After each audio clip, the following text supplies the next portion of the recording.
All right, so here we go. We're right on time, so thanks for everybody for making this a priority on a Sunday morning. I know everybody's busy. Obviously, it's prime time, and we all have other commitments, of course, so thank you. I really do appreciate you all being able to give me this time.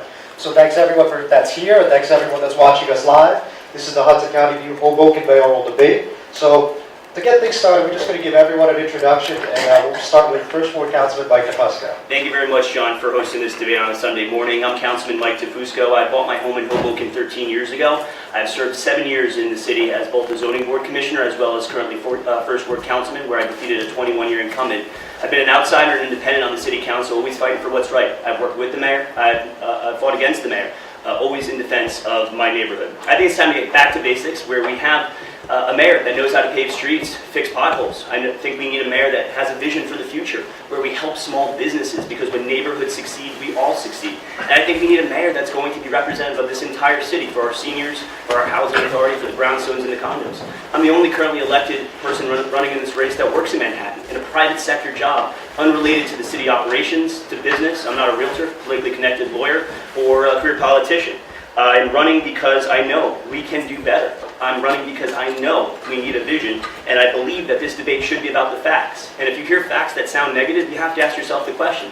Perhaps they are. So I look forward to centering this on facts and debating with my colleagues as well as community activists, and I look forward to a substantive debate. Thank you very much, John. All right, thank you. Candidate Batista, please continue. Yes, so I actually work full-time in New York City. So, that's my 9-to-5 job. I'm doing the campaign, after 5, before work, during the weekends. So it's kind of a blur now, right? So I've been in Hoboken 18 years. I've been an activist mostly for pedestrian-friendly streets. I was an advisor for the New York State Department of State on how to connect government with the people. And also, just about a year and a half ago, I was an advisor for the Staten Island Economic Development Corporation on more transit alternatives and options so that we can solve the traffic issues that are happening down there. And so I pushed forward different alternatives over there. And before that, I was also the executive director for a nonprofit, education nonprofit that gives scholarships to students in the tri-state area. And I've been in Hoboken. I graduated from Hoboken High School in 2004. I've been pushing for better, transit options like the bus traffic transit system. That's time, right? Thank you so much. All right. Council President Giattino? Thank you. So, let's talk about the elephant in the room. I'm Jen. I'm registered as a Republican. In the 1950s, Hoboken made their elections nonpartisan to take party politics out of local government. Twice, the mayor believed I was good enough to support against Democrats, one being Carmelo Garcia, and I won. I was good enough to be supported 3 times to be council president. The mayor has gladly accepted Hoboken's Republican vote over the years, but now seems to think party affiliation disqualifies them for running in our town. Well, I am capable of being mayor. Now let's discuss the issues. Thank you. Thank you. Councilman at large, Robbie Bala. Good morning. Thank you, Hudson County View, for hosting this mayoral debate. My name is Robbie Bala, and I am proud to say that I've been an integral part of the Hoboken turnaround. We've come a long way since 2009, when we were under state fiscal takeover, a 70% increase in property taxes, and I played a central role in the change that we see now, going from junk bond status to AA+, improvements in our parks and recreation, flood mitigation. All of these things happen in partnership with Mayor Zimmer, and I'm the only candidate that's been a part of that change. That said, I really believe that Hoboken's best days are yet to come. We have incredible challenges, and we need strong, steady leadership, whether it's on infrastructure, flooding, open space, or other city service issues. Thank you for hosting this debate. Thank you. It's a pleasure. Candidate Mason, please. Thank you. I'm Karen Mason. I'm running to be your mayor of Hoboken. I come from Portland, Maine, born and raised in New England. I had a jazz bar in New York City and a plant store in Chelsea for 28 years. I've been a small business owner since the age of 16. I have never worked for anybody but myself. As a small business owner, I am positive I'm the one that's the face that's going to help keep business flourishing and thriving in the city of Hoboken. I'm glad, Jen, that you've announced that you're Republican. I thought that you were Libertarian and you had voted for Gary Johnson, so I'm glad that you are Republican, a proud one like myself. I want to welcome everybody this morning and thank you for coming out today. And off to you, Romano. Very good. Freeholder? Good morning, thank you, Big John, for all you do. You're welcome. I'm Anthony L. Romano, born and raised in Hoboken. I'm a career law enforcement professional and educator, business owner, long-time business in Hoboken. Ran different commands in the police department, including the Community Services Bureau and the night command. My business has been in the family for 60 years. I was fortunate to be elected both to the Board of Education, and then this is my third term as Hudson County Freeholder, where I've learned to develop relationships at all different levels with different people in government, which I think is important, and also hope to work with everyone in this city, including when I say to work with. We as a team have to accomplish and problem solve, not blame, get things done, move the city forward, get us out of this economic stagnation we have on Washington Street, and hopefully we can do this together as a team. Thank you. Thank you. All right, now that you've met the candidates, not that I think many of you did know who they are already, let's get down to the fun here. So let's try to keep this a good, clean fight. So, I know, that's a joke, I hope, okay. But I'll do the best I can to referee. So, anyway, let's get started. So, under the Mayor Dawn Zimmer administration, taxes have generally been stable. The $107 million budget unanimously approved by the City Council in May came with a 1.25% tax decrease. How do you plan on making this trend of stable taxes continue during your 4-year term as mayor? And we'll start with candidate Batista. Yes, so I believe that we have to promote entrepreneurship here in Hoboken in order to really generate revenue in other ways, some of the creative ways.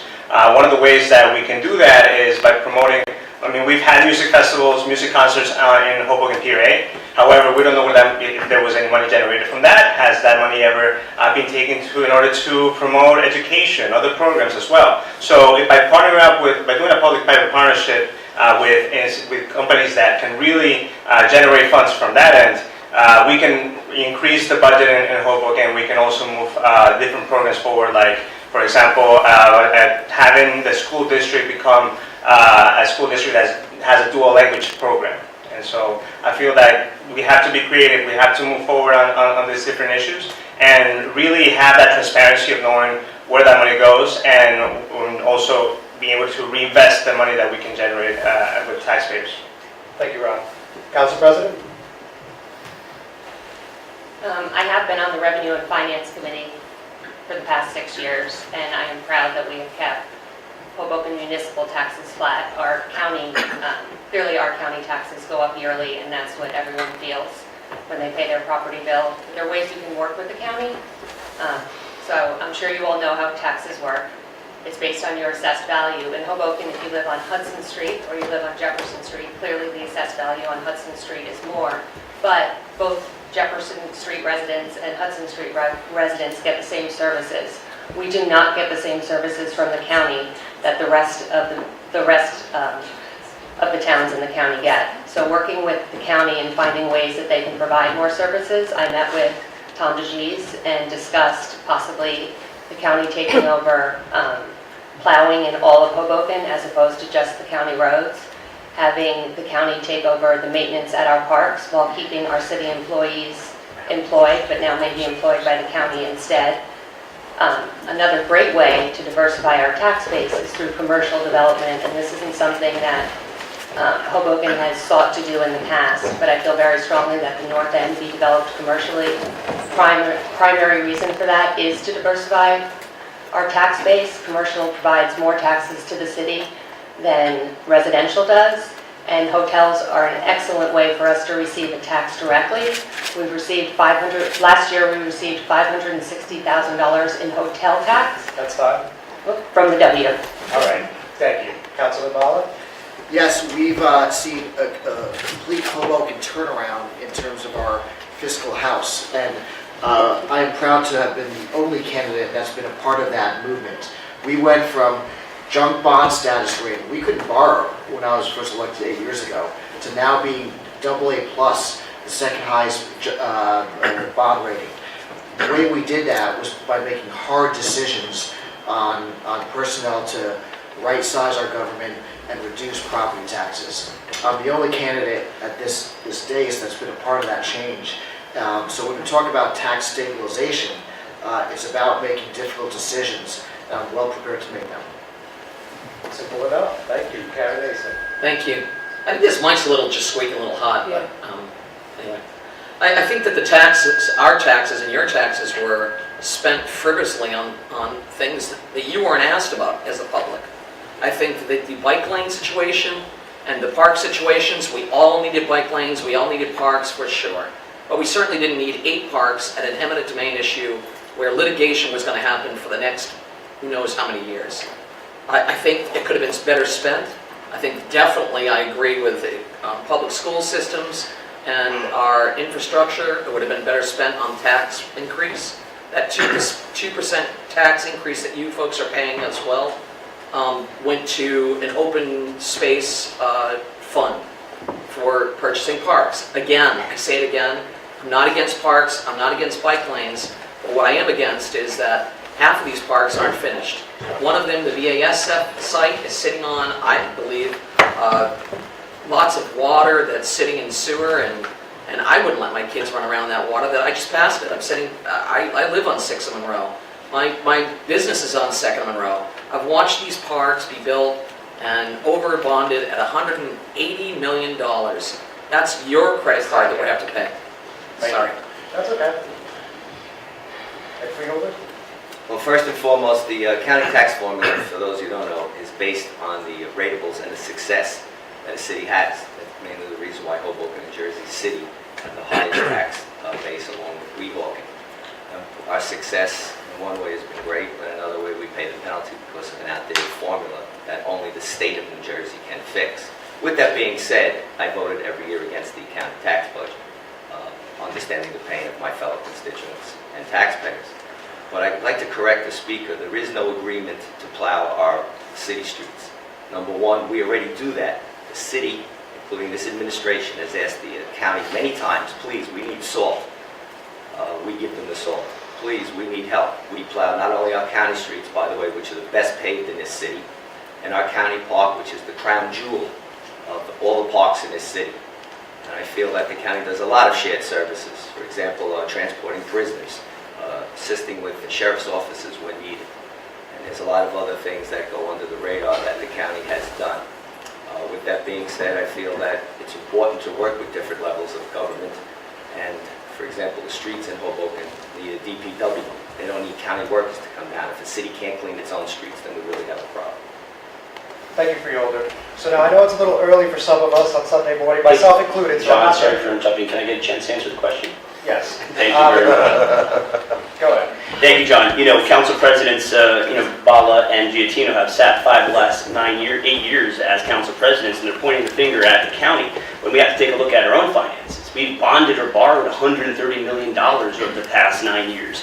We are only stable in our taxes because we have unbridled residential development. And I'm glad that council president now feels that it needs to be commercial, but we have unplanned development happening all over the city, bringing $3 to $4 million a year into our tax base. Where is that money going? Our taxes are only stable because of this development. So I do agree that we need to do something, and that's why I'm running. We need to have a mayor that understands business, that understands that there needs to be positive ratables. We can't keep on writing $6.5 million worth of parking tickets to pad our budgets. So this is not an honest budget. So we need smart uses. We need an urban marketplace at the train terminal where small businesses can succeed, generating revenue for the city. We need to invite the tech space in here and make a tech economy so we can be building positive ratables that can go back into the infrastructure. And honestly, administrations or budgets are about priorities. If we're bonding and borrowing for a boathouse, what about our seniors? What about our programs for our young families? What about our schools? So this election is about priorities and making sure we set them straight and not point fingers at the county, but take accountability for what has not happened on the city council and with this administration. Thank you, John. All right, thank you, Can I guys. have a rebuttal? Sure. 30 seconds? 30 seconds. Hoboken is the 4th most densely populated city in the country. Not the state, the country. What the councilman just said is that he wants more residential development. To to make it I don't believe I said the that, Robbie. second or the first most densely populated city in the country. Residential does not pay for itself. It creates a greater strain on our schools, city services. It's bad public policy. We need some residential, but what the councilman is saying is not good fiscal policy.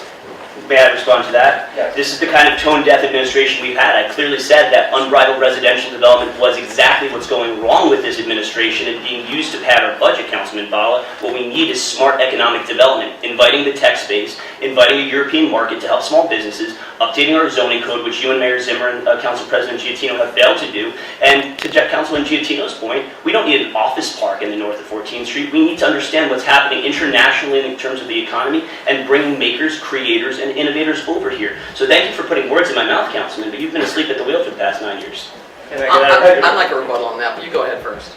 Sure, go ahead. Yeah, so we were speaking about bike lanes and that how money is being spent on that. However, there's grants for that, right? And those grants don't cost the taxpayers a thing.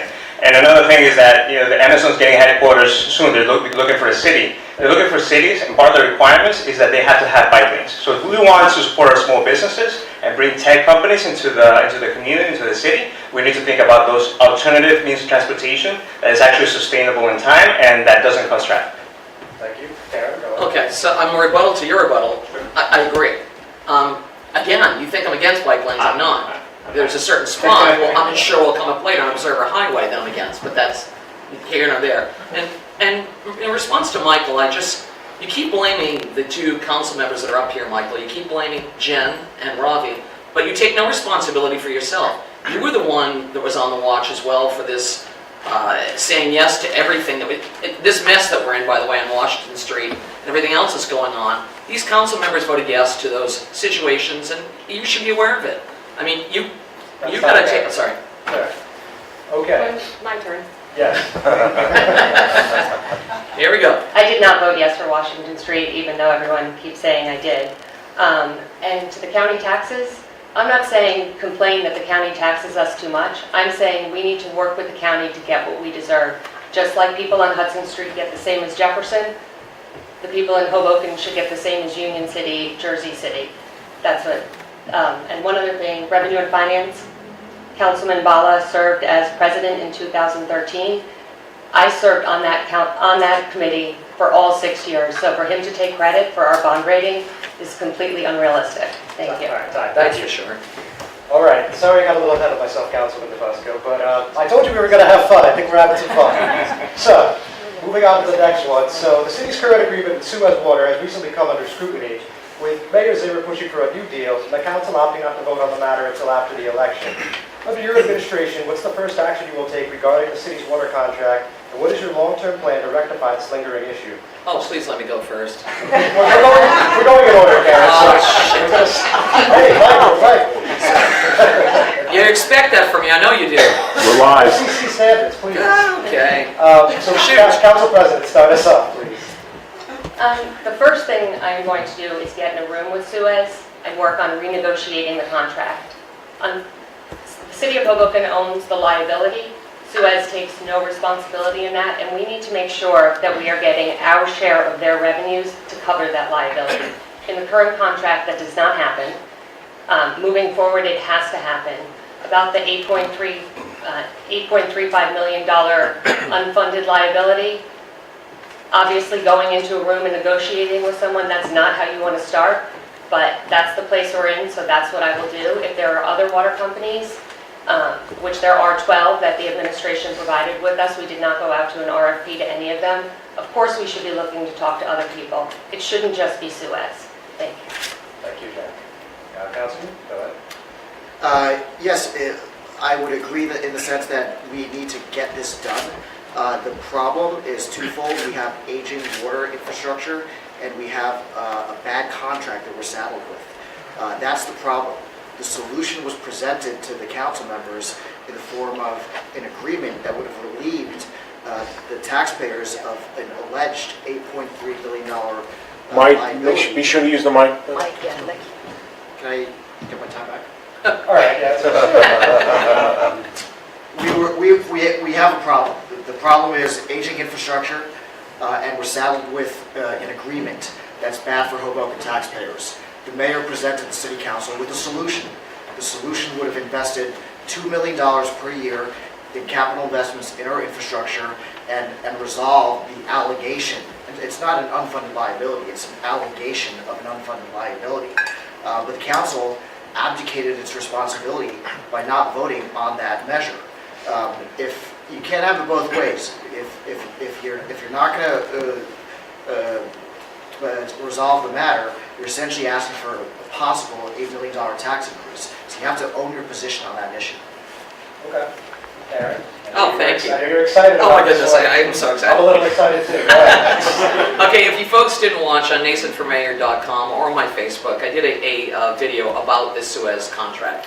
Approximately a year ago, I over-requested the Suez contract and was told at City Clerk's office, there is no Suez contract here, you have to call Suez. So a year ago, I called Suez and they said you have to go to City Hall. I went back to City Hall, sat in front of all these council members that are sitting here with me today and asked them about that Suez contract. Everybody played, oh, I don't know. And I asked a very specific question, and one of those questions was, can this contract be broken? The answer, I believe, was no. And I asked it probably improperly, but I asked if Don Zimmer was being paid a fee to keep that contract in place. And I didn't mean Don Zimmer herself, I meant the administration. So I got relentlessly bashed for even asking and daring to ask, but lo and behold, after Dawn decides she's not going to run, this entire council is going to sue each other, we should sue Dawn, Tiffany Fisher's going to sue. What a bunch of crap. Every single one of them knew it. So don't let them fool you today. That Suez contract, the head of the finance committee, Tiffany Fisher, didn't know it. I'm sorry, am I done?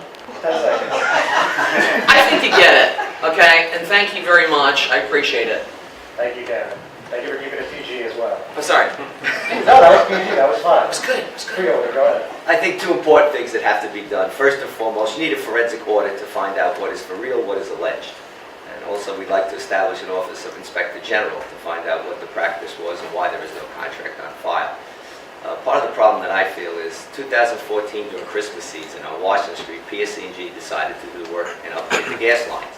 Why was there a gap between 2014, when there was a rip up in the streets, which added to the mess that's now here, and there's a gap of 3 years to do this water contract, and we don't know how long before the streets are going to be paved. There seems to be more of a stress on bump outs than getting the main thing done, which is the paving and the installation of new traffic control devices to protect both the pedestrians, bicyclists, and the vehicles.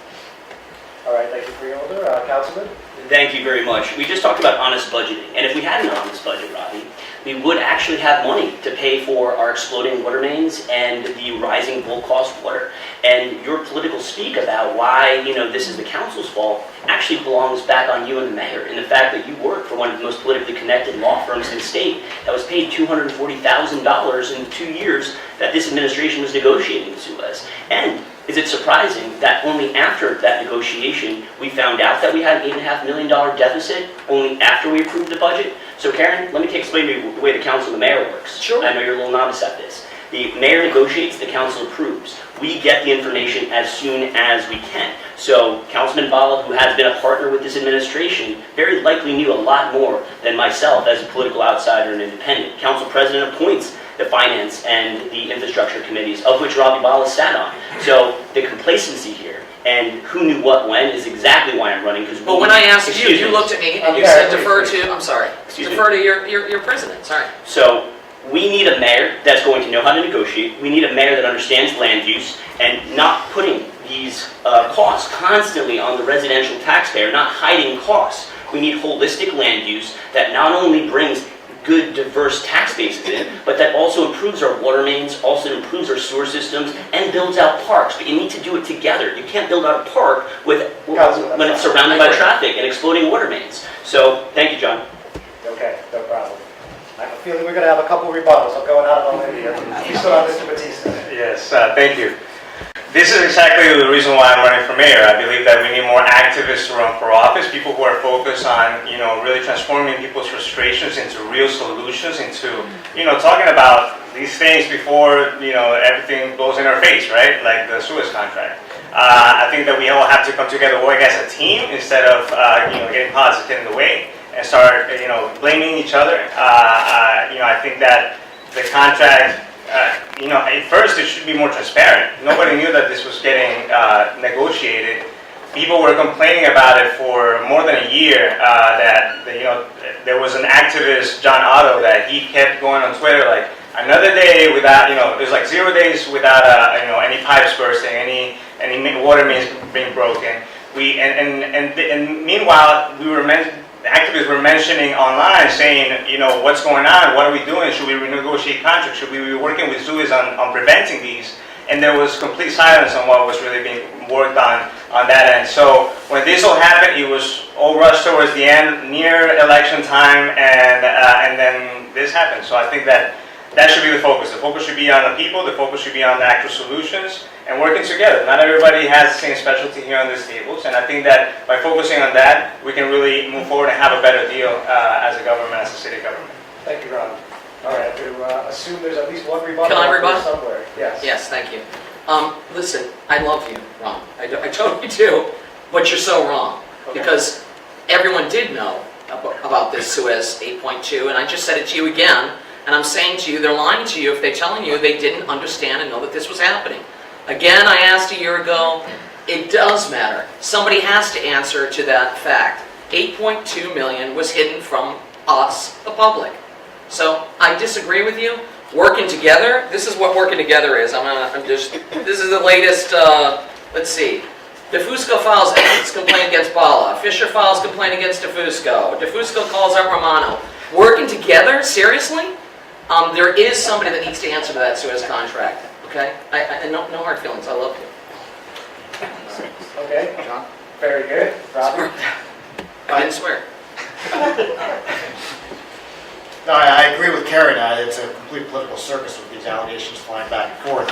I would just add that as mayor, Dawn Zimmer is the first mayor in the last 30 years that has invested $12 million in our water mains on Washington Street and other high priority areas. So we have been engaging in capital investments for the first time from our budget, but we shouldn't have to because we've been saddled with a bad deal that forces the taxpayer to do that instead of Suez. That's what this is all about. Our water main infrastructure is being held hostage to a political circus right now. It's not right. Hey, John. Yes. Councilman Bala, investing. Do you mean borrowing? Do you mean bonding $130 million at the cost of our city's taxpayers? Hiding the debt that we're building and claiming accomplishments? Because that sounds like a political conversation that we need to have. We've never had a higher debt than we have today. And the only reason we have a solid bond rating is because then Councilwoman Zimmer didn't vote for our 2009 budget, sending us into a situation where we needed a state fiscal monitor. So take all the credit you want. Hide the facts behind bonding and successes, but we need a holistic approach to solving this, and one that is built on collaboration and communication. Thank you. Anything else? Okay, please. Thank you. Sure. I was actually the one who pushed for the $12 million to be used towards water mains. The mayor actually wanted to wait until we renegotiated the contract, just for clarity. Thank you. Sure. Yes, Freeland, please. I hear a lot of eyes up here. How about what we need to do is, now that we're there, how about the strategic plan and find out how this ran amok? Instead of a plan of it going block by block, so people are aware and they know for a certain amount of time a certain area will be closed off. Not this half one street, the other side of another street where you have 4 blocks tied up. So I think that's part of the solution. After an audit, let's get there, get hands-on leadership, and let's get it moving. Okay. Well, no, I didn't go with the rebuttal. So, All right, so Karen, Yes. I agree with you. I think that what we have to do is include the people. I mean, there's more people residents from Hoboken than the people that are on these tables. Right. So that part of I am people that didn't people. know. Yeah, and me too. So I think that we have to include more people and keep people informed on what's going on, or else people get frustrated and things like this happen. Which is and what I then try to do. And then it gets I leveraged requested it. into a political discussion, which should be more of a policy discussion too. Right. And how do we solve the issues that Oh, we I'm have in our positive. water? I'm very Yeah. positive. I requested a year ago. I'm very positive about it. Thank you, Rod and Karen. Sorry. That's okay. So, all right. I think this one's a little outside the box. I'm hoping nobody has asked this at a previous debate, but either way, the Hoboken Department of Health and Human Services currently oversees the following 8 programs: Cultural Affairs, Health Department, Vital Statistics, Rent Leveling, House Inspection, Senior Services, Recreation, and the Office of the Public Defender. Moving forward, do you agree with all these responsibilities falling under one department? What would you do differently, and what would you keep the same? We'll start with Councilman Ball. Yes. Oh, sorry. Hey, Thank you. These different divisions within the Department of Health and Human Services provide vital functions in a variety of areas: the arts, cultural affairs, rent control, among others that you just explained. We've had heads of those divisions that have worked under Director Pellegrini that have done an excellent job in promoting the arts, in maintaining our rent control laws, which there is room for improvement there, and providing the many benefits to the quality of life of Hoboken residents. So the short answer is Director Pellegrini has done an excellent job handling both that as well as the Environmental Services Department. When he took on that job of doing twice the amount of work, he did not take a pay increase.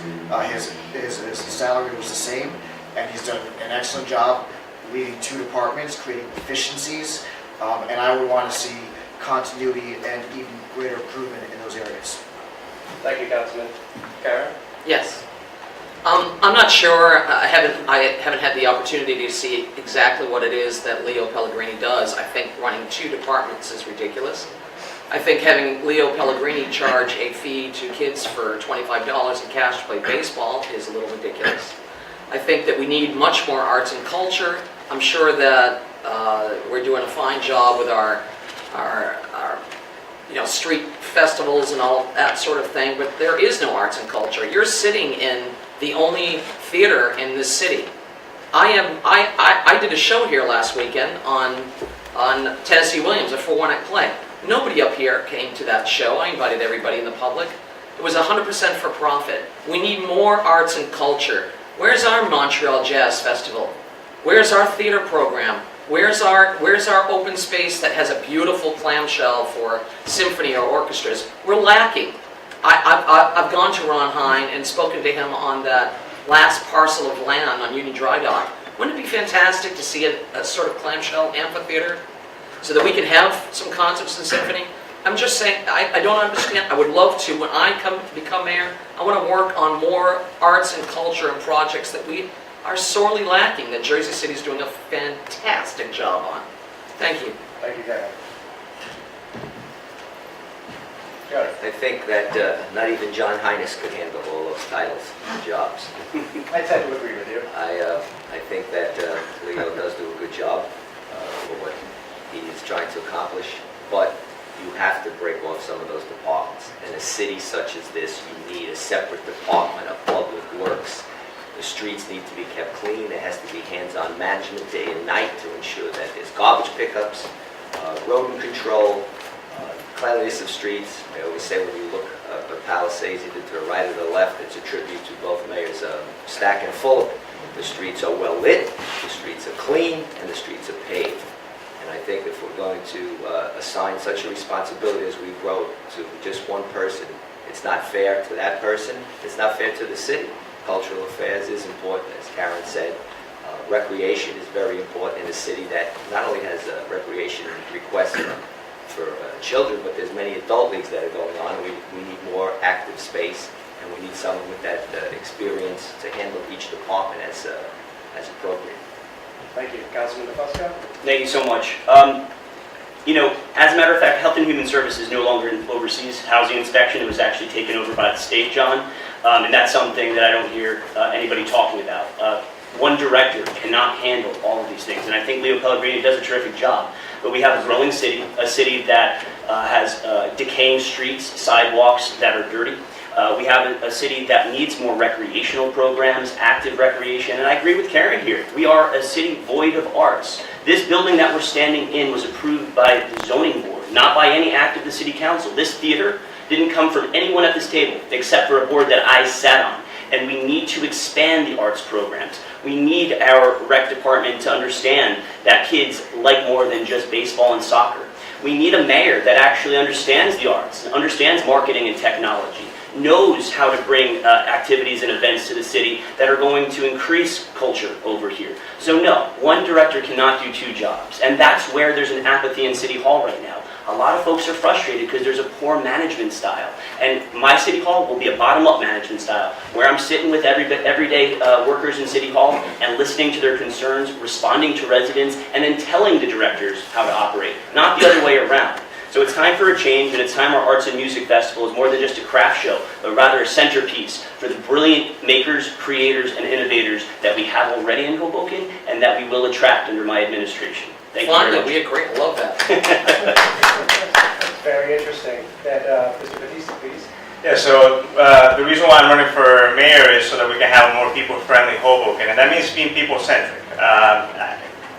Many issues that happen with the recreations and many of these things that we have been discussed today is more about the leadership, right? And what are we putting forward and what are we focusing on? So one of the things that I've been talking to people about is, for example, the field, the Mama Johnson field on 4th and Jackson, that gets locked up with a chain when there's no private games.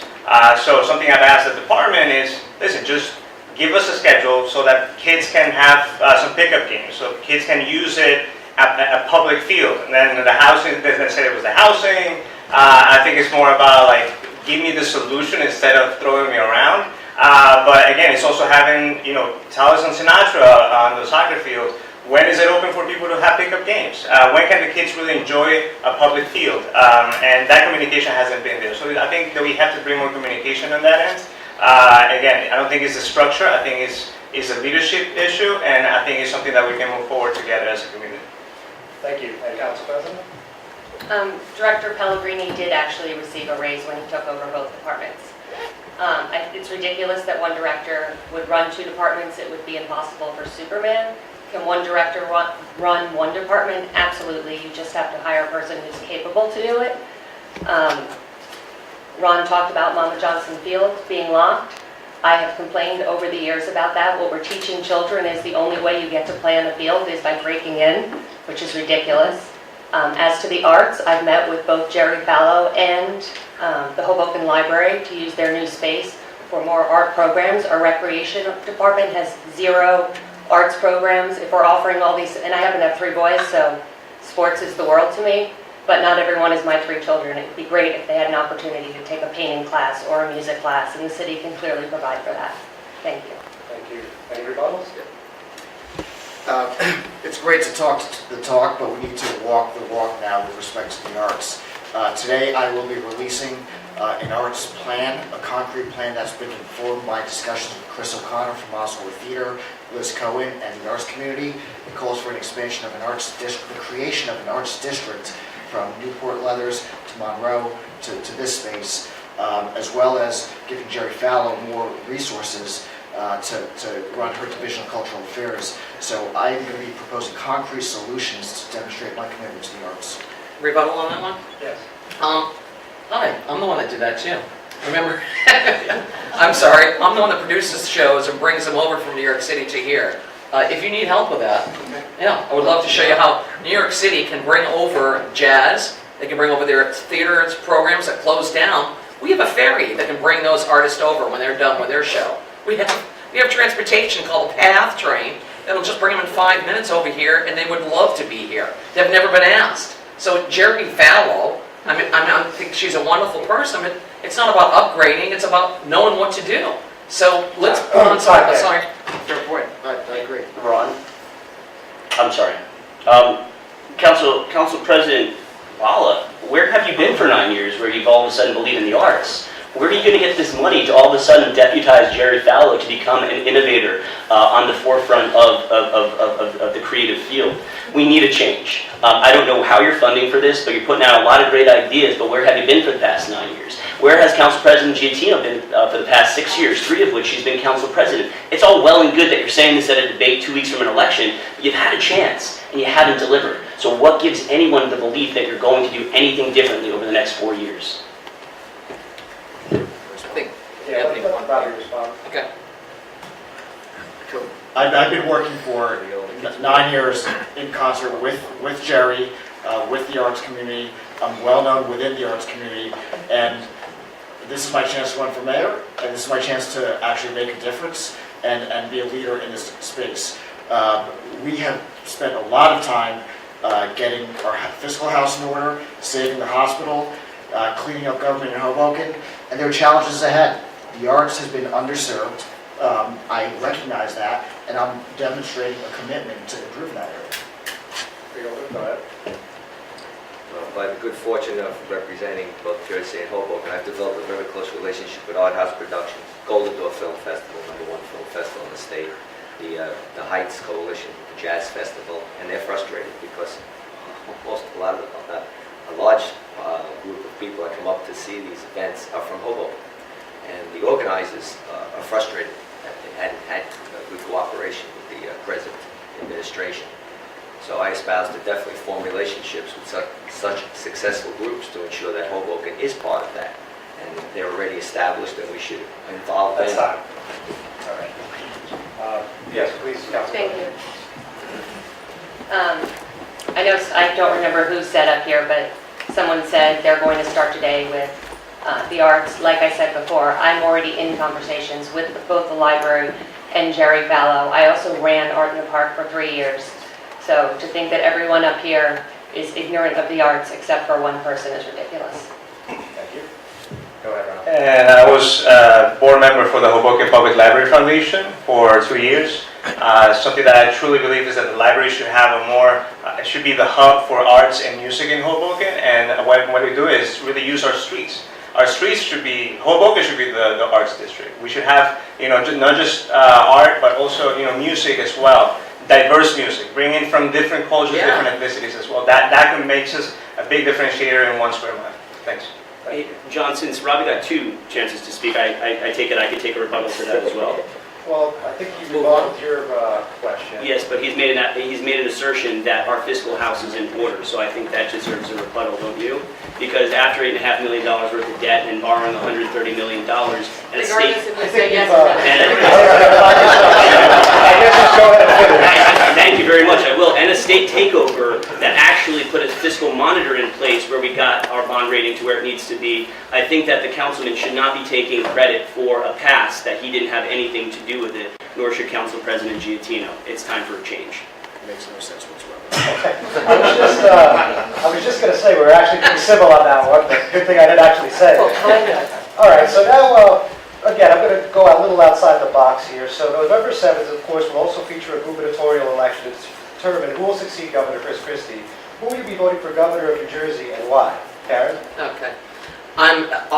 You've heard me say at the beginning, I'm Republican, so I will be voting for Lieutenant Kim. I think she has a wonderful history. She's a ex-police officer, a lawyer. Her husband is I believe, a judge. I just saw her at the Elks Club and had her talk to the police force and the union and their caps and what will happen with them. I did a very wonderful event with Phil Murphy. I love him too. Just my personal choice, and it has personal for you. Whenever you go behind that curtain, folks, they are not the ones to tell you who you're going to vote for. It's up to you who you're going to vote for. I just feel my personal choice is Lieutenant Kim. Not that Phil Murphy isn't a wonderful, either one of them will do a great job. Just my personal opinion. Thank you, Karen. Go ahead. Very 2 qualified candidates.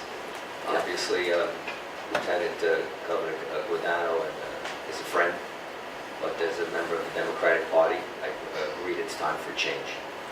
As a recipient of some of Governor Christie's failed policies, especially with regards to his pension reform, I feel that Governor Murphy is going to feel the need to make improvements where needed and to try to unify this state to bring New Jersey back to its premier way that it should be.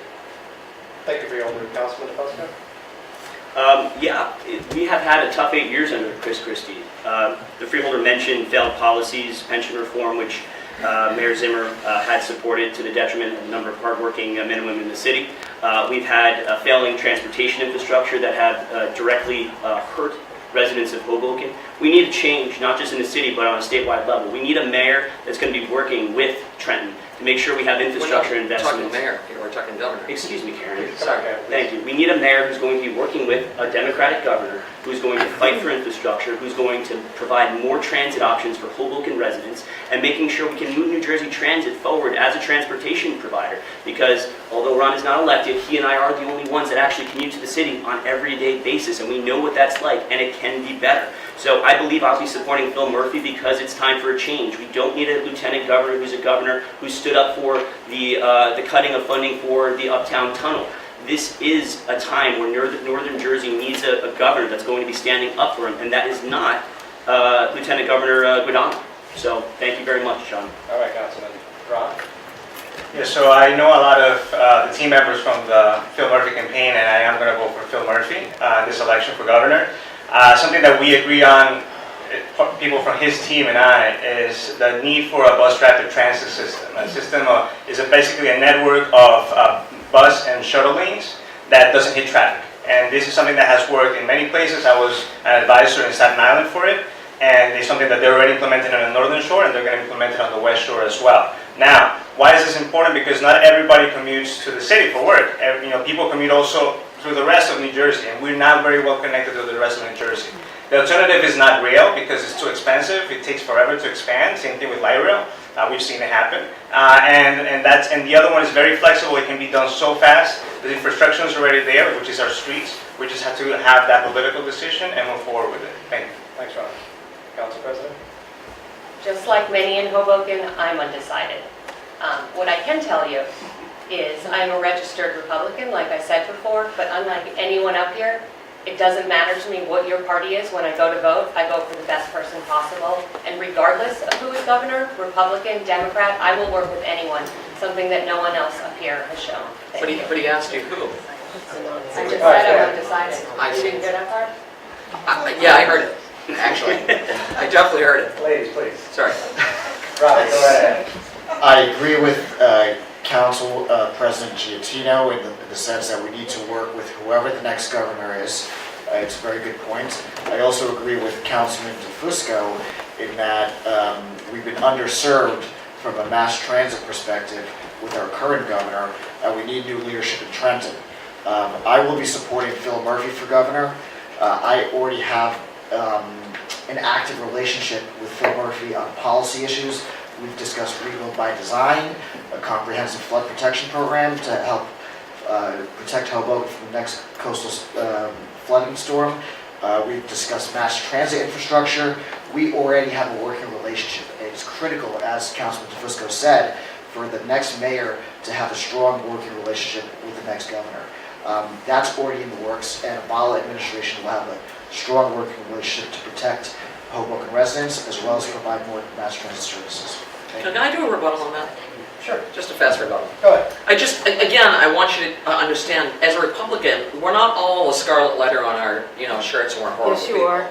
No, we're not. Yes, you are. No need for I'm that. actually not. Well, I think you are. Well, I'm sorry. Stop. But I just That's want a to say scarlet letter that to we're me. not, and then you feel the same way about her, I guess. Well, that's something that's a Hey, big please, concern. no But it's, I mean, John, keep it on. yeah, I'm just going to keep it on. I just want to say that it's not Lieutenant Kim who is responsible for what Christie did. Okay, Christie did what he did. I'm going to do what I'm going to do as a mayor. It has nothing to do with the 3 council people that sit up here and what they did to you and your entire city. So I just wanted to say that we're all not horrible, and I have no problem not running for my affiliation. Doesn't mean I'm a terrible person. Thank you, Gary. John, Yes. Jen's response is exactly why people are frustrated with the status quo. The fact of the matter is she argued when she opened up that the national and state level politics don't impact Hoboken, but they do.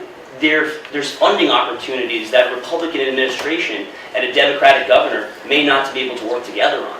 And I think that the fact of the matter is it's disingenuous from the councilwoman that she can't actually say who she's voting for 2.5 weeks before an election, in which she's saying that state and national politics don't change. I'll tell you something, Council President, they do. And you need to stand up for what you believe in, and that's why people don't know where you stand. May I? Yes, please. Our current mayor had an excellent relationship with Chris Christie, and he actually was the one who saved the hospital by providing the funding. So to sit up here and say a Democrat can't work with a Republican is another ridiculous statement by Yeah. people up here. Clearly, I can work with anyone, and I can tell all of you, if you just call someone I know and ask them, that's what they will tell you. Thank you. Thank you. Freeholder, I know you wanted to say something. Yeah, I just think, listen, there's a reality. Everyone, if any of us get elected, is going to attempt to form a good relationship with the sitting government. It's just the way it is. Absolutely. No one has a jump here on anything. I'm sure we've all interacted with either candidate at any time. So I think just to stress the importance of having a relationship with all different levels of government leading up to the governor's office is important, and it's a necessity that any active leader of a city as a mayor has to form and become in good standing with. John? Yes, please. So I do agree, and I get along with everybody that's on the stage. I believe we can all agree with that. So it's not about who that being able to work or not with somebody, with a Republican, for example. It's about who we're going to vote for. And I cannot vote for a Republican candidate for governor that had that comment about undocumented immigrants and has been promoting that. I was undocumented for 11 years living here in Hoboken, so I think that's very important. I will not vote for a Republican candidate that says that. Thank you. Thank you. All right, so let's get back to a Hoboken-centric question here. So some of you guys have mentioned this in passing, so let's talk about transportation. A Mile Square City is a major transportation hub for the Northeast region, with many residents relying on buses, the PATH train, and the ferry to get to and from work. How do you plan to work with NJ Transit, the Port Authority, and other partners to improve the daily commute for Hoboken residents? Freeholder? Oh, sorry. Well, first you have to develop a traffic master plan, I believe, that's balanced and sensitive to all types of commuters. Automobiles are important. There seems to be a very anti-vehicle policy in this city by the present administration. Vehicles are not going to go blink and they're all gone. I think that you have to work with different agencies, as you said, Port Authority and New Jersey Transit. I've had the experience of working under conditions of when there was different incidents, such as 9/11. I think first and foremost, I want to reconfigure both ends of town. I think it's a necessity. You don't open up a Trader Joe's and take away a lane of traffic. I think that also with regards to Observer Highway, there has to be a reevaluation. Obviously, there's people that are angry constantly. We get calls up at the county, and the county engineer says, will you please explain to people this was the Department of Transportation working with the mayor who wanted Observer Highway configured in this regard. We need more parking garages. Obviously, we have to utilize space. And we have to prioritize the major traffic intersections with the most congestion for improvement. We need the most up-to-date traffic signal devices so we protect our pedestrians and our bicyclists to make sure that their safety is ensured. And working with New Jersey Transit to increase bus service, to get the improvements going on the terminal. Whatever development's going to be happening on Observer Highway or on the Rockefeller property, to make sure that there's a plan for whatever traffic that is going to be predicted to come in those places. Thank you. Councilman Foster? Thank you, John. We're a multimodal city. We use trains, buses, bikes, we walk, we stroll our babies around. The one thing that we can all agree on is our streets deserve a holistic plan. And going back to land use, when we do anything in the city, it needs to be holistic. It can't be haphazard. We can't put a bike lane here and a bump out there and think it's all going to work together. Look at Observer Highway. Freeholder Romano, councilpersons Giattino and Bala all supported this project, and now they're saying, oh, it's not our fault that it's not working in the Southwest. It came down to Councilman Ramos and I to issue a Southwest traffic study that opened Jackson Street to 2 lanes of traffic, brought 3 new traffic lights to the Southwest to start to ease that. We need to reroute Patterson Plank Road because the 2004 master plan already said many years ago, 13 years ago, that this traffic in the Southwest was being caused by intra-city, Jersey City traffic. We need a connected bike lane on Sinatra so our bicyclists have a way to get north-south very quickly, but we also need to enforce our bike laws, making sure that cyclists aren't on the sidewalks and going the wrong way down the streets. We need to make sure that our parking garages have real-time availability of spots so people who need them can get them, and progressive pricing on our meters. This isn't rocket science, guys. It requires a thorough approach to transportation and not prioritizing one means of transportation over another. My administration will do that. Thanks, Mike. Rob? Yeah, so it was mentioned about cars and how important they are, and they are. I mean, it's a lot. It's important for many people. However, just how many people rode the Hudson Bike Share program over the past 2 years? It was 300,000 rides. Okay, if those 300,000 rides were done by a car, it would be mayhem. It would be crazy. So we need to build those alternatives. Not everybody has to ride a bike. Don't worry. But we do need a bus rapid transit system, a network of express bus lanes and shuttles, because that's the real solution to traffic and parking. Because that way you find, as a car owner, as a car driver, that you need to drive or that you would prefer to drive, the opportunity to do so with less people on the road. And I mean, it was mentioned Trader Joe's, and I think that's if you cross Willow by Trader Joe's, you see how wide that street is. It's very dangerous. So the same thing with Observer Highway, is still very wide. That's why I mentioned in the last debate about William Rivera, which he was 61 years old. He got hit by a car fatally on Observer Highway in Bloomfield. I mean, just yesterday I was walking with my mother by the Southwest Park on Jackson Street. I was explaining the reasoning why expanding the roads is dangerous for pedestrians and for people who drive cars. And right then and there was an accident right in the corner of the Southwest Park. So we have to think, it is rocket science, there's a science behind it. That's the reason why I believe in engineers. Hoboken graduates great engineers, and that's why I work and collaborate with them to really come with real solutions, not just with what I think might work or not. Thank you. Thank you, Council President. I do agree with Ron. It is rocket science, and we do need someone to do an entire overhaul of all our transportation in town. New Jersey Transit says they can't add more buses because Port Authority is at capacity. It is at capacity, but after 9/11, they found a way to drop people at other places in Manhattan rather than Port Authority. They should go back to that. They can take people from different locations in Hoboken to downtown and not rely on Port Authority as the destination in Manhattan. Observer Highway, adding another lane is not the solution. Every professional says it is not the solution. The solution is another artery in and out of Hoboken. If you take two lanes and you're going into one, the bottleneck will happen. Maybe it won't happen where it's happening right now, but it will continue to happen just in a different location. So this all goes back to proper planning. You need to look at everything together. You need to look at the development we're doing. One of the reasons that I feel so strongly we develop commercially, at least the people commuting there are doing the reverse commute as all of us, or better yet, taking public transportation or living in Hoboken and working in Hoboken. There are solutions, we just need to find the right professionals to create them. Thank you. Thank you.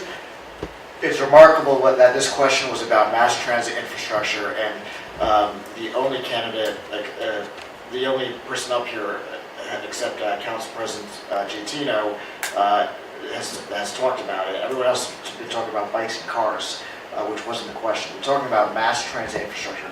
58% of Hoboken residents rely upon mass transit to get to work every day. That's the highest percentage of residents in the country that rely upon mass transit to get to work every day. When I say I want to be your infrastructure mayor, what I mean is we need to look at the relationship between development and growth, as well as infrastructure, including mass transit infrastructure. So how do we do it?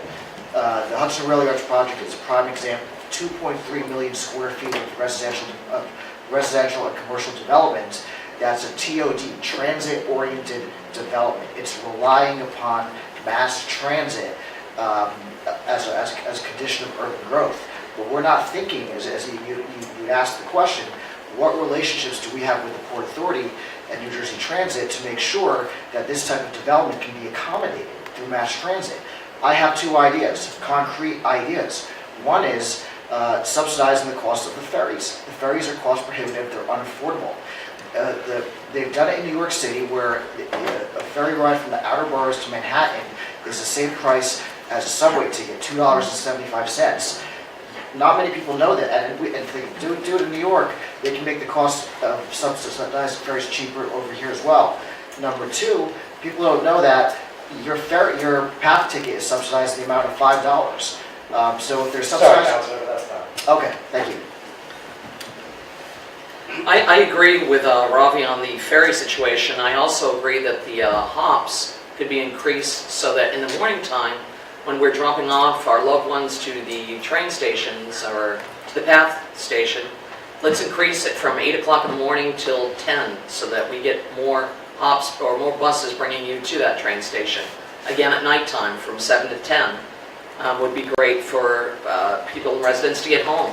I also think that, Uber's fantastic and it's great that we have Uber, but how about the taxi people that have paid that fee for their zoning and their situations? Why don't we create, I would create an app for them so that you have the choice. If your app and your guy doesn't pick you up for Uber, for goodness sakes, let's have an app for the taxi services so that they can pick you up too. You have that choice.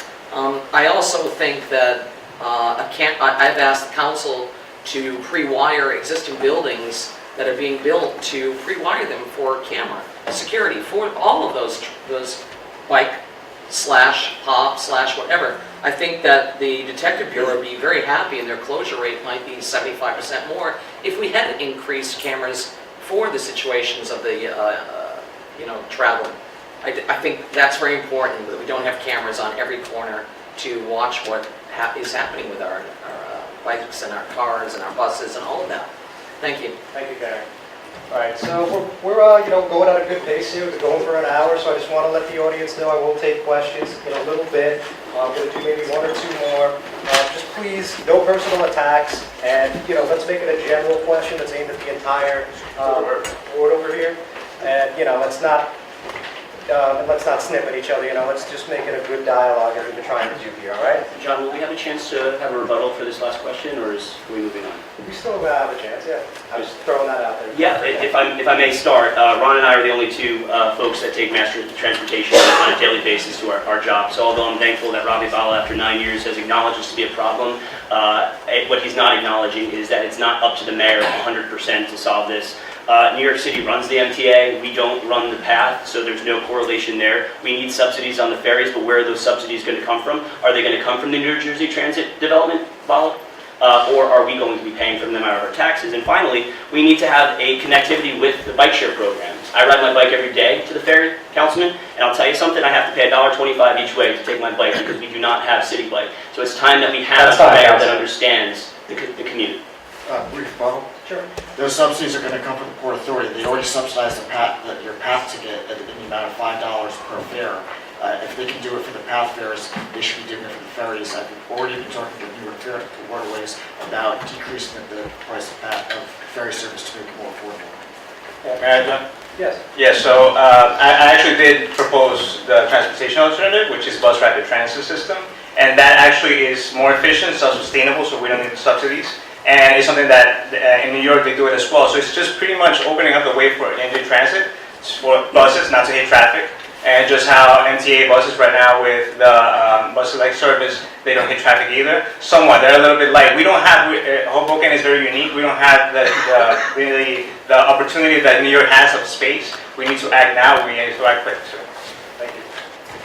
Just quickly wanted to mention that New Jersey Transit has its own problems right now, and Port Authority, to a certain extent, it's going to be up to the next new government administration to try to straighten their problems out before they can help us. I think we have to, besides trying to work with those agencies, we have to think outside the box and figure out what's going on here and how we can alleviate, as was explained with the exploring how we can get the Jersey traffic to go out from Patterson Plank Road.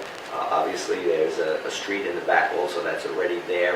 We need to negotiate and talk with the people who are on that, find out if it's a city street or it's their street. Thank you for your honor. All right, so the next one is about campaign finances. So in this election, it's the first time in a long time, as you all know, that an incumbent isn't running, and there's been a lot of cash flowing into Hoboken.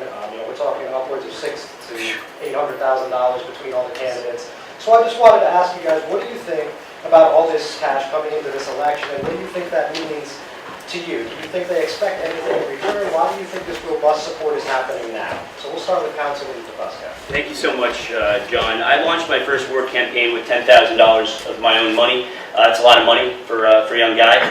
When I began my fundraising efforts for my re-election to First Ward Council, one of my opponents here tonight staged a dueling fundraiser to try to smoke me out of any potential fundraising opportunities. It didn't work. My college roommates, my friends, my parents, my partner, colleagues have all donated to my campaign. I'm very proud to have the support of the hardworking men and women of the trades, the electricians, the carpenters. I'm a firm believer in rising up the middle class, and if we're going to have a voice in Trenton and in Washington, I hope that the trades will stand by me as mayor as we push for infrastructure improvements. There's been a smear campaign launched against me because I'm bringing ideas to the forefront of this conversation.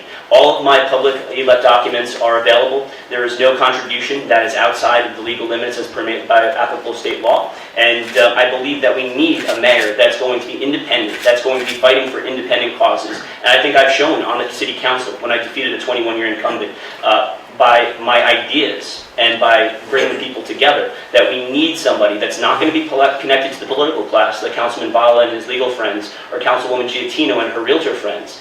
We need somebody that's going to be fighting for everybody and representing everybody equally for a better, smarter tomorrow for Hoboken. Thank you, Councilman. Ron, go ahead.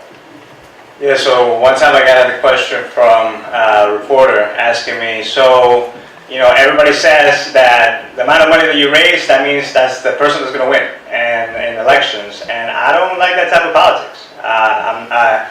The reason why I'm running for office is to really focus on the people. My focus has been on having those conversations with people, not only in person, but also maximize the resources that I have. I've always been resourceful. I've been bootstrapping initiatives since a decade ago.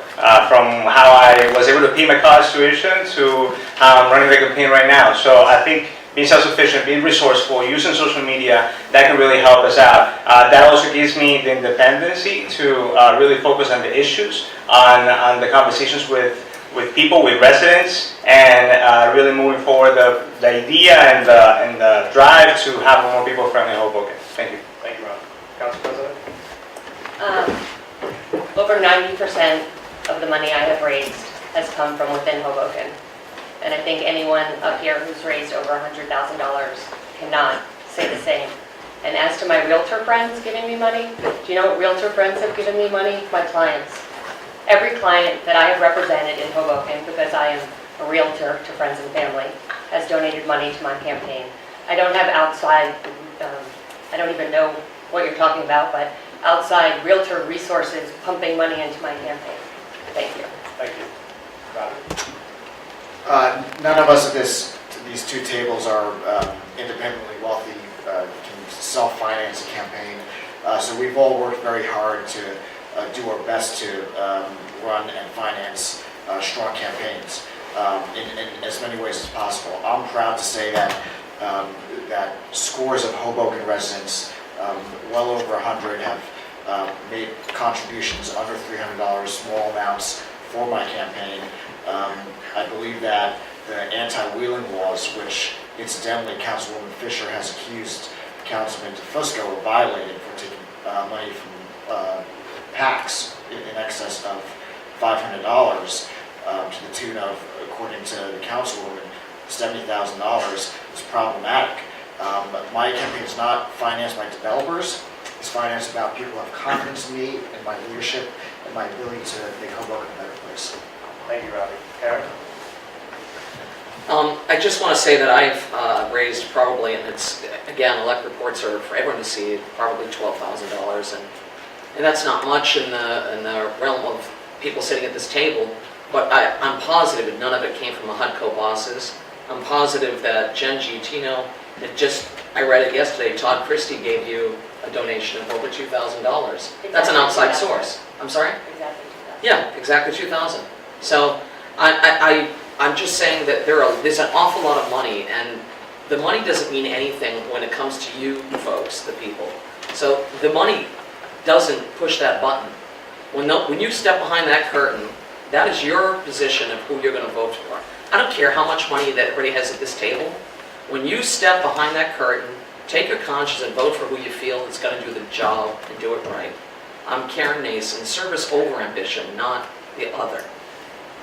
Thank you. Freelder? Start off by saying that I've lent myself my campaign money. As Robbie had said about the people that count, working class people send you a check, it means a lot to show that people are caring, or Catholic priests, someone else. I think that people don't want to see that developers or certain groups are donating to a campaign. I know because of the fact that there was pressure for me not to run, so I don't have any political, outside political leaders donating to the campaign or developers. So I think that it's important that we just show where it comes from and let the people judge. Okay, any rebuttals? Yeah, John. Freeholder Romano, let the people judge. We can't because you failed to submit your ELAC reports, not only for the 29-day pre, but also for the 20-day post-freeholder election. You were late and deficient in submitting your D1 form. So you have a truck going around town with your face on it. You have newspaper ads, ads in a Yankees game. Yet you failed to have submitted that ELAC report. That is in clear violation of state law, and it's concerning because we don't know where your money's coming from. And the same old games that you've been playing for the past 4 or 9 years, we see again. So please be transparent and disclose where your money's coming from. Yeah. Let's very simply, the report is filed. Can you produce it, sir? Sure. Today? Yeah. Very well. Thank you so much. It's been sent. John Hines, I think, even has it. But my question to you, Councilman, the building trades unions, I wonder what promises that you made. Would you like them to build 74-story towers? You should think about that. 0, sir. I'm not an old school Hoboken politician like yourself. 0 promises have been made, and you should be ashamed of yourself. All right, come on, guys. May I? For the record, though, I don't have that report yet. Council President, please. I worked with Todd Christie and his wife Andrea for over a decade at the New York Stock Exchange. His wife and I are close personal friends. He is a personal friend, so when a personal friend wants to give me money, of course I'm going to take it. And I received $10,400 from a PAC as well, but what I did was give $9,900 back since we're only allowed to take $500. All right. Anybody else? Okay, by a show of hands, who in the audience is interested in asking a question? Anybody? Okay. Why don't you come up? Rebecca, you got to address all 6 candidates. It needs to be a question that isn't directed at just one person, and let's keep it classy, all right? And I'll ask the question.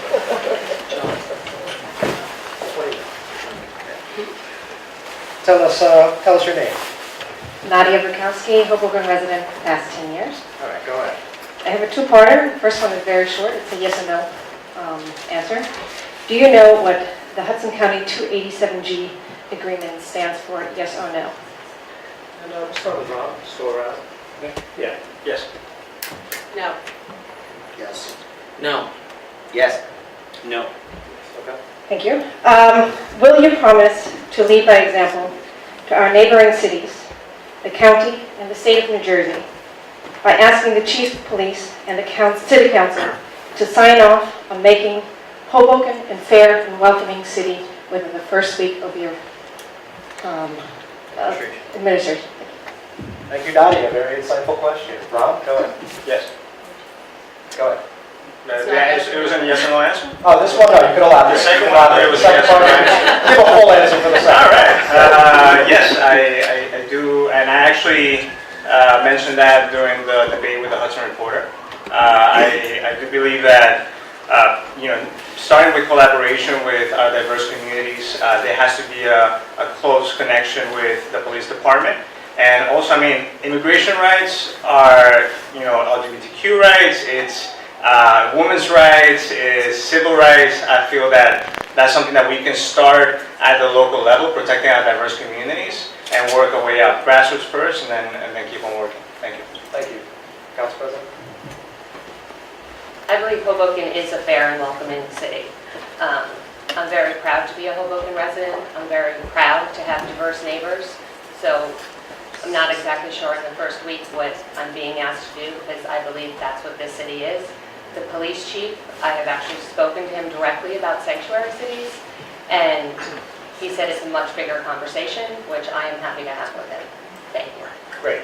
Robert? Yes, within the first week of my administration, I will sign an executive order establishing Hoboken as a fair and welcoming city. It concerns me that some of the people in this table don't even know what the 287G program is. That in itself is problematic. We are living in a climate where the leader of our country is assaulting the rights of women with respect to health care, protecting neo-Nazis, not recognizing climate change. And there's a real connection between what's happening in Washington and what's happening in Hoboken. It's not a Republican or Democratic issue. It's an issue about standing up for what's right. Even President Bush is condemning what's happening from the White House. So we need good people. It doesn't matter whether you're a Republican or Democrat. We need good citizens to stand up for our country and for our values. That's the leadership that is required from a mayor. And I'm the only candidate that's committed to delivering it and that has a track record of speaking out. Thank you. All right, go ahead, Karen. I just want to say, you're not the only candidate, I promise you. I've worked with Phil Murphy, I've done events for him, I've done events for Bernie Sanders, and I've done events for everyone in this city. Whether it's been charity-driven, or the football team, or me donating my beautiful piano to the Hoboken High School, I just don't understand the hate. Whether you're Republican or Democrat, we have to work together. I don't understand why you said you hated me back there. I don't get I didn't it. say I hated you. Yeah, I know. We got to work together. It's an amazing city, and it could be even better. So, as a Hoboken mayor, I'm answering your question. Absolutely, I would love to work with you, Kenny Ferrante, anybody, to make the city better for us all. Great. Freeholder? I am the grandson of immigrants who came to this country, this city. 3 out of 4 couldn't speak English. I wholeheartedly believe that this should be a safe and welcoming city, as I believe it is. I definitely would enter in conversations with the different and most important stakeholders to come to some kind of agreement and consensus of how we want to handle that situation. Definitely the chief of police has to be brought into account. So I would lean in that direction, but I definitely need to have the conversation. Okay. And Councilman DeFusco? Thank you, John. Madia, I'm the only person running this election that has a partner that was detained at an airport because he's a Guatemalan citizen on a green card to this country. And I want you to know that leaving my partner at an airport was probably one of the lowest points in my entire life. So as a gay man, I stand up for equality. And I rallied against this administration when we came second to last in the state of New Jersey for LGBTQ rights. And I believe that we need a progressive voice that is going to do everything possible to make sure that we stand up against the rising tides of hate. And we also need to do that with respect to the fact that we have $230 million hopefully on tap from the federal government. We need to be careful. We need that money to continue flood resilience because there's rising hate, but there's also rising sea levels. So I will do everything in my power, up to chaining myself to City Hall, to protect every single person. And it is something I so deeply believe in because I have experienced it. And I stand with Councilman Bala in his belief that we need to make sure we have a mayor that's looking out for everyone. Thank you very much for asking that important question.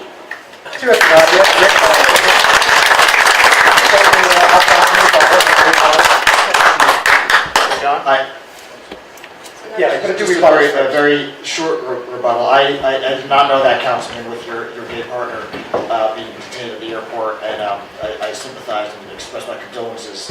And it's clear that in that regard you do understand.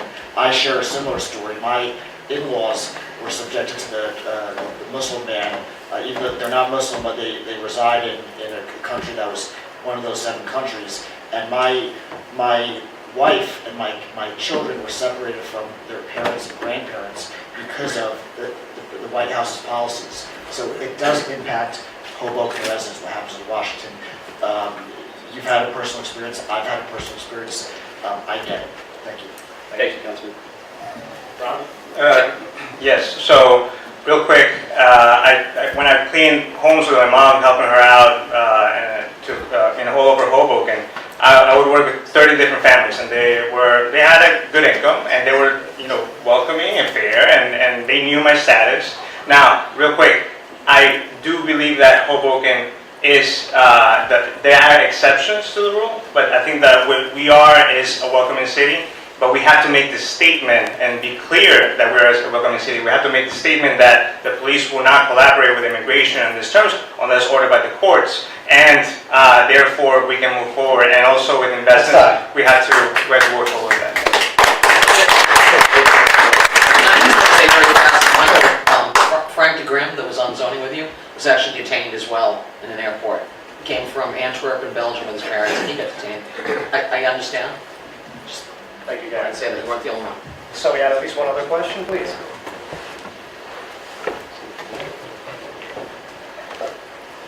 Yes, why don't you introduce yourself? Hi, my name's Lisa Diazzi, I'm a Hoboken resident since 1991. I'm a lawyer in town, I have my own practice. I'm going to talk about a topic that's probably paramount, more important than any other issue. It affects any other issue that you discussed today.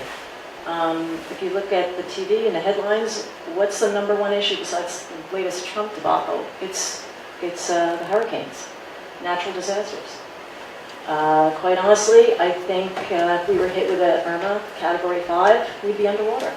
So none of these other issues really matter if we don't have the proper planning. And it's my personal opinion, and I know it's the opinion of many other constituents in this town, that it is shameful how this city has acted since Sandy. We are not a day safer than we were before Sandy. And everybody should know that. I don't want to hear about a pump here, a pump there. We have an Office of Emergency Management. We have a CERT team that's purely voluntary, which is now completely imploded. There's nobody hardly on the CERT team. And by the way, you shouldn't rely on volunteers to do your work that the taxpayers pay for. Other towns have With emergency... respect, could you ask a question? I will ask the question, but we get it back up. This is a really important question, situation. Other towns have emergency management departments and plans online. Hoboken does not have an emergency management plan. They didn't finish it. Forget about it being online.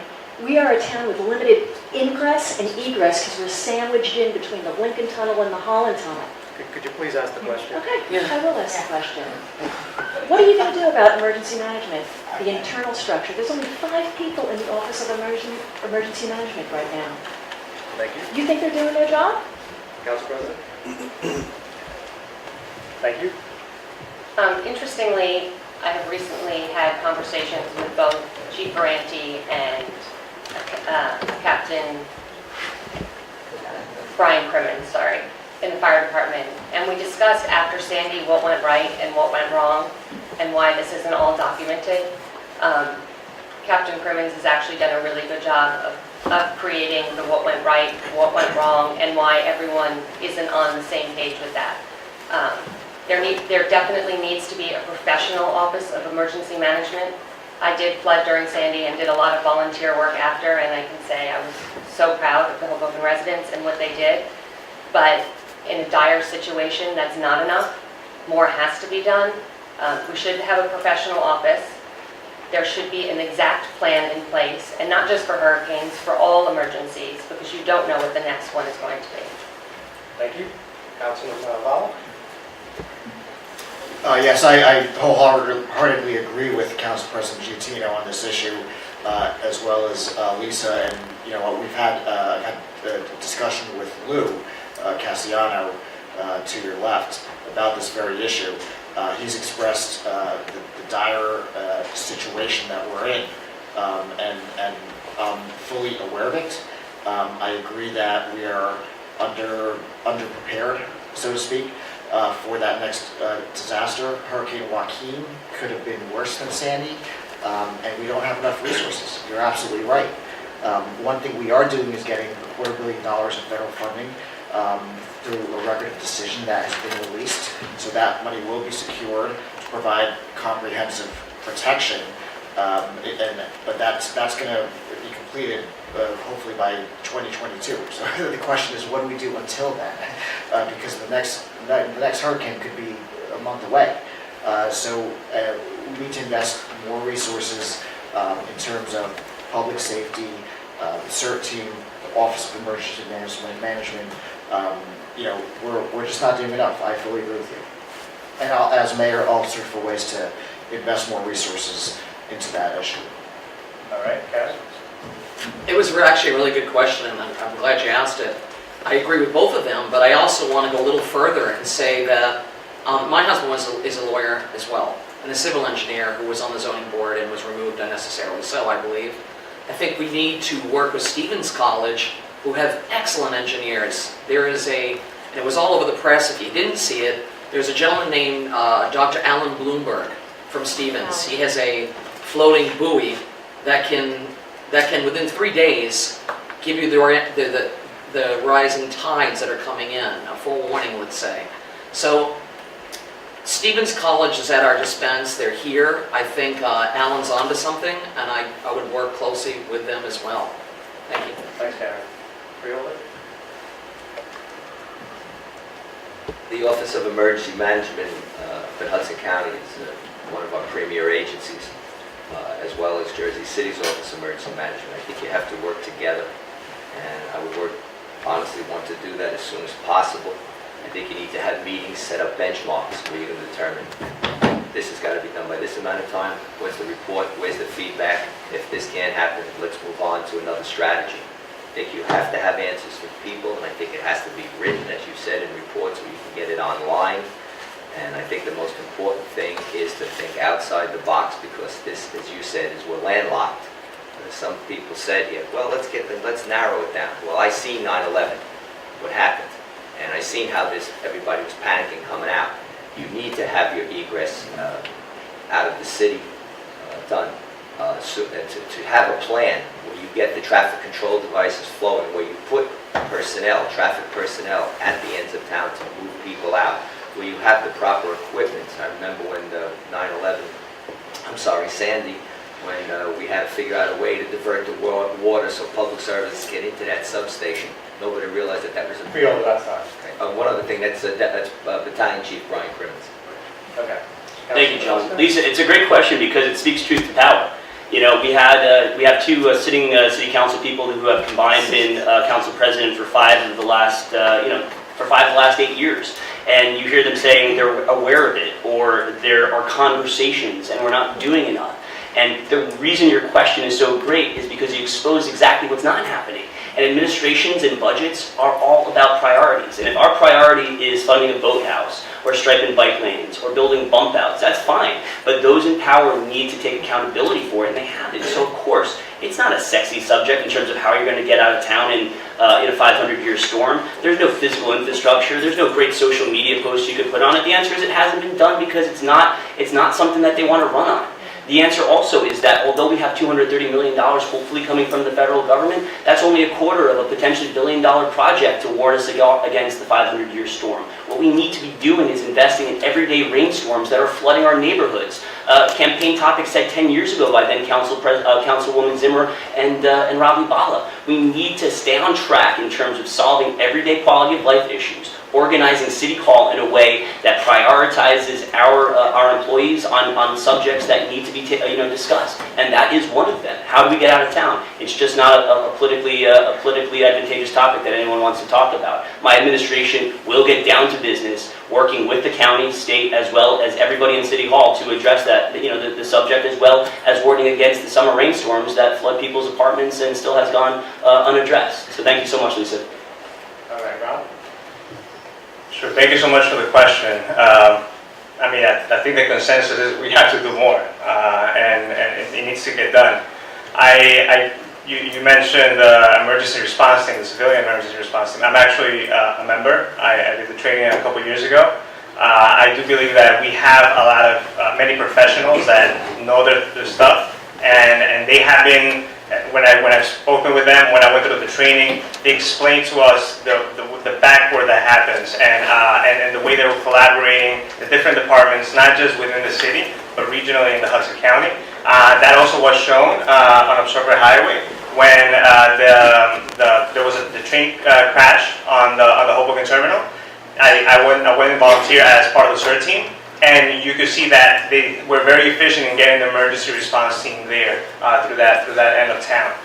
So yeah, I agree that we have to improve, we have to build that team up, and we have to be ready now so that we can develop those projects together with Stevens Institute of Technology to make our Hoboken more resilient. Thank you. All right, any rebuttals?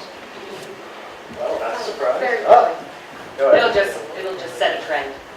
Sure. I do want to mention the county, and the county has far more resources clearly than Hoboken does. And I don't think the city of Hoboken and the county have a great working relationship, and this is a primary example how we can be getting more services from the county to Hoboken. Viola? First and foremost, our county OEM reaches out to each city, Jim Woods, to see what their needs are.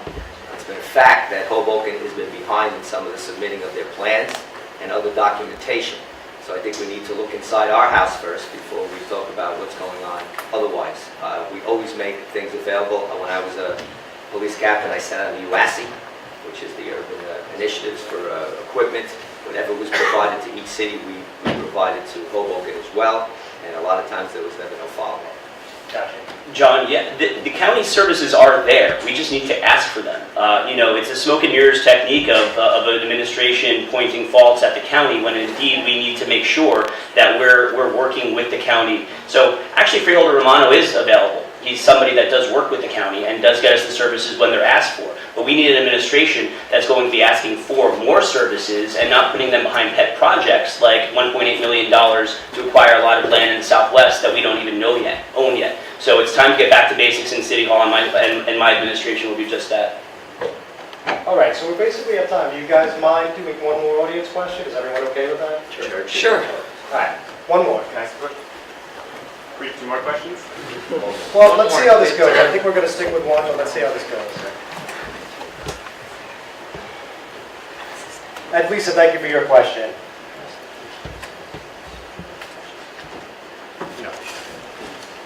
Introduce yourself. My name is Tim. I live in the southwest corner. I've met with already a few of the candidates, and I've discussed this subject with them, but I haven't heard anyone else talk with it. But right now, for work, I commute to North by driving, because my office is out kind of in the middle of nowhere. I also take the path to our main offices, and I ride my bike through around town. The big issue, though, is traffic and parking. What policies would you enact to enact street parking reform in our town? Because a clear cause of traffic is substantial amount of parking, or basically people looking for parking constantly. So what policies would you enact to reform parking in general? Thank you very much. Always a hot topic at Hoboken, parking. So, Councilman Bob. Thank you. I also used to commute to Newark on a daily basis for about 5 years in Hoboken. Today I commute to Hackensack, so I travel by vehicle from both the south end as well as the north end. I do not have a parking garage. I require a vehicle to get to work. I struggle to get in and out of Hoboken on a daily basis, and I struggle to find a spot on the street. So I get it in terms of the challenges that we face, because I experience them every day. What I think we need to do is de-incentivize people from having parking permits that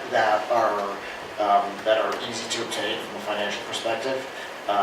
Get people to park in our garages, which are underserved. Develop more municipal garage facilities to get more cars off the streets, and create more infrastructure when it comes to parking. That will help with the street parking situation, and de-incentivize people from actually parking on the streets by really making it more. The cost of a parking permit, I believe, is about $15 a year. That is not enough of a disincentive to actually have a permit if you don't actually need one. So that's fine, why. Councilman. Okay, thank you. All right, thank you. I'm glad you asked that question, because I use my car constantly. As a cafe, as owning a cafe and a pizzeria, I see Jim Vance on a daily basis who tells me I don't need a car. I need a car. I have to bring flour, I have to bring this product, I have to bring it in. So I agree with you, and I would never have done what they've done on Observer Highway. I think the bike lanes in the middle of that section are dangerous, to say the least. It's not that I'm against bike lanes, folks. It's just where they properly could have been placed. I would not, I'm sorry to say this, Robbie, I would not want those new meters and parking meters that are going to be installed. I'm against it. If you're going to install anything, it would be nice to see commercial parking permits in certain areas there, that guys that have to unload for bars, for example, or have to unload for food, for me, for, you know, our Fieros, or whoever they are. We have no commercial parking like in Manhattan. So instead of putting the permits on the meters and all those things, let's take care of the businesses.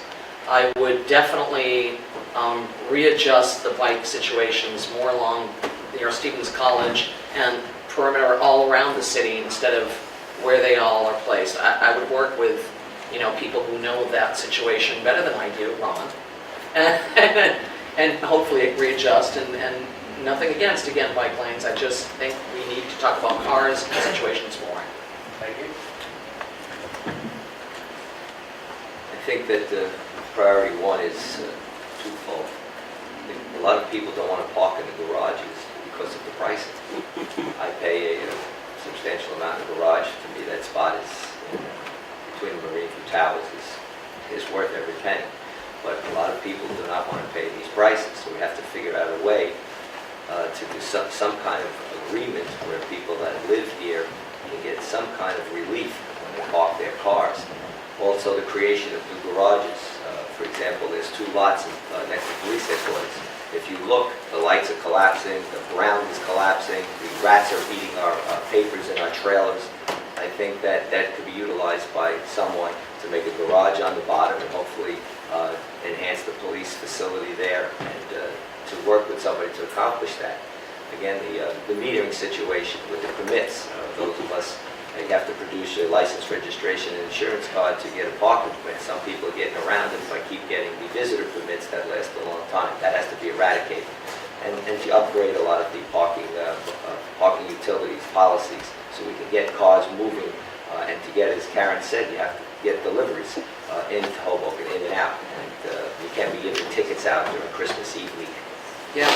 Thank you for your moment. Councilman Foster. Thank you, John. The 2004 master plan and the reexamination in 2010 called for more building of parking garages. And this all goes back to zoning and land use, guys. If we're only prioritizing a park in the middle of an industrial area and we're not worrying about infrastructure and parking, then we're only worrying about a park. We need a parking garage in the north and the south to intercept traffic before it comes to our historic center. It needs to be connected by trolley or some sort of light mass transit. And we need to incentivize people to park on the outskirts of town before they get to the historic core. Now, if they do want to park in the historic core, we need adaptive pricing on street level parking. We need real-time availability of our garage spots. Letting people have information so that they can park at various price points throughout the city and making an informed judgment in terms of where and when they want to park.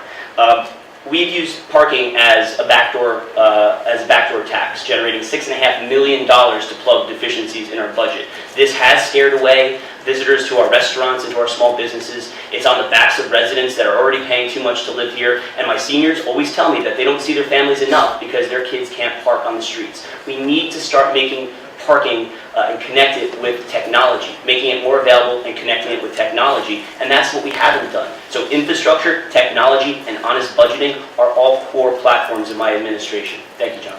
Thank you, Councilman Brown. Yeah, so how do you multiply the number of parking spots on the street? You can't. You have a specific amount of street and sidewalk.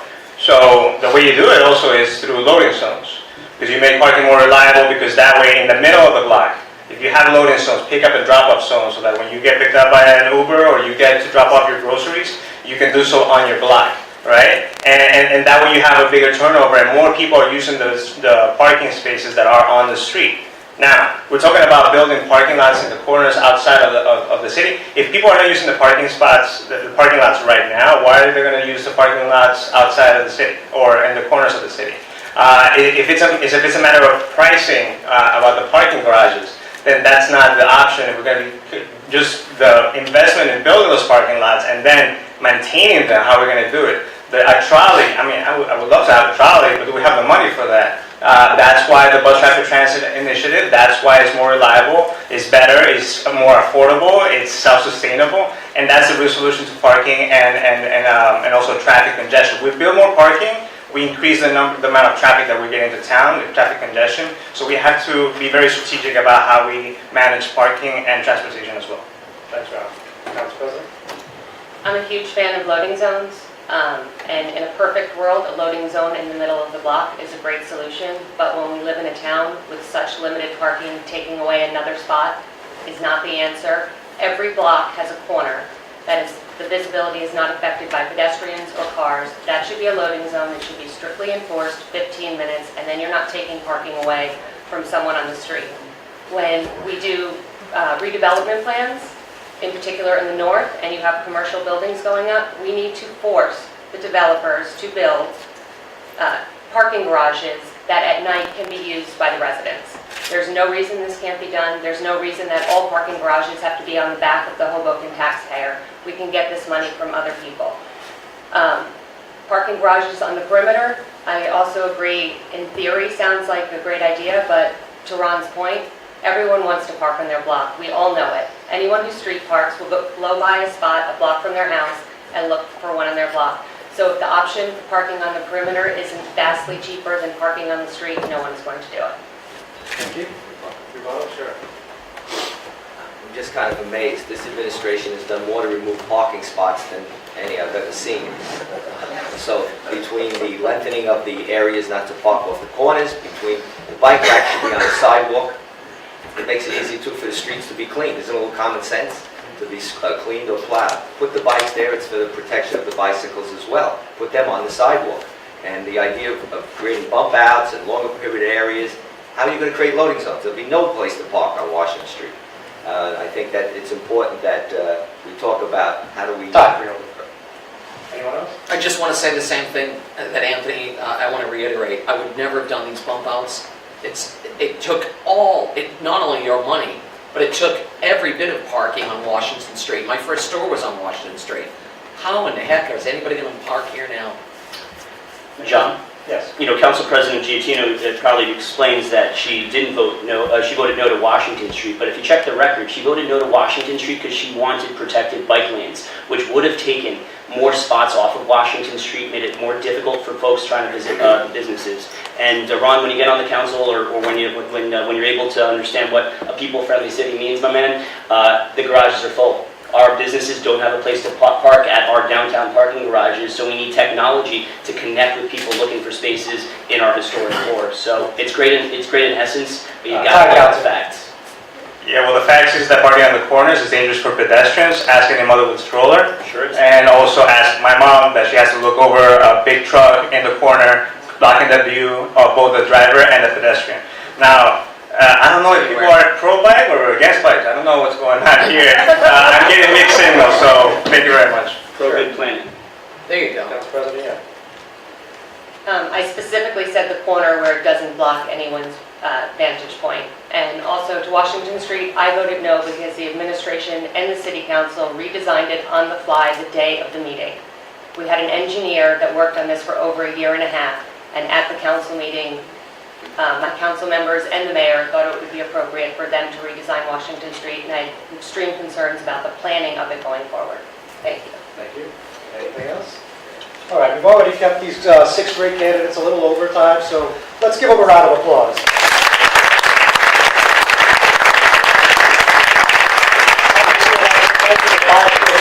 This space at this time. Thank you to Mark Vucinic of Bus Reports. If you don't know him, he's my camera guy. He's exceptional. He's even better than me, which is saying something. The only other thing I'm going to add is just bad times don't last, but bad guys do. That's why you need me and I need you. Thank you.